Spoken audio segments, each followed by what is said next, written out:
আসসালামু আলাইকুম এভরিওয়ান, সকলে কেমন আছেন? আশা করছি সকলে ভালো আছেন। তো আজকে আপনাদের মাঝে একটা ভিডিও নিয়ে আসলাম।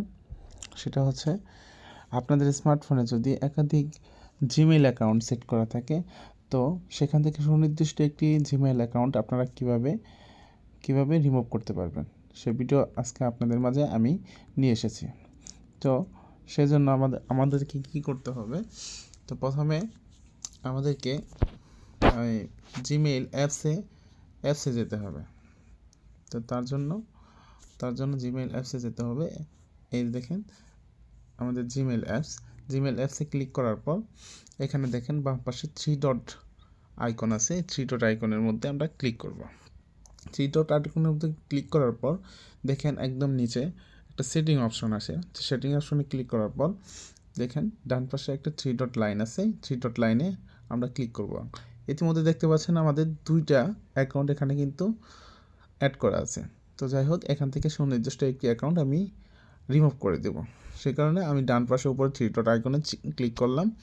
এরপর ম্যানেজ অ্যাকাউন্টে আমরা চলে যাব।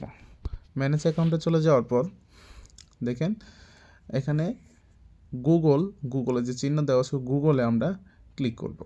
তো গুগলে ক্লিক করার পর দেখেন দুইটা অ্যাকাউন্ট কিন্তু চলে আসছে। তো এখান থেকে আমরা যে কোনো একটা অ্যাকাউন্ট রিমুভ করে দেব। তার জন্য কি করতে হবে? থ্রি ডট আইকনে চাপ দিলাম। তো এখান থেকে আমরা কি করব? যে কোনো একটা যেটা আমরা আর কি রিমুভ করে দেব তার মধ্যে ক্লিক করব। তো ধরলাম আমি উপরে জিমেলটা আমি ডিলিট করে দেব। তো তার জন্য কি করতে হবে?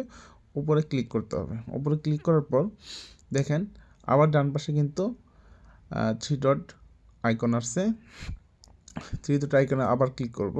থ্রি ডট আইকনে ক্লিক করার পর দেখেন এখন আসল কাজ কিন্তু চলে আসছে। দেখেন নিচে কিন্তু লেখা আছে রিমুভ অ্যাকাউন্ট। তো এখন যদি আমি এই রিমুভ অ্যাকাউন্টে ক্লিক করি তাহলে কিন্তু রিমুভ হয়ে যাবে। তো এই ছিল আজকে আপনাদের মাঝে আমার একটা ভিডিও।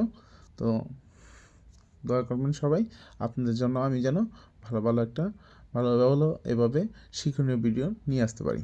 ধন্যবাদ, ভালো থাকবেন।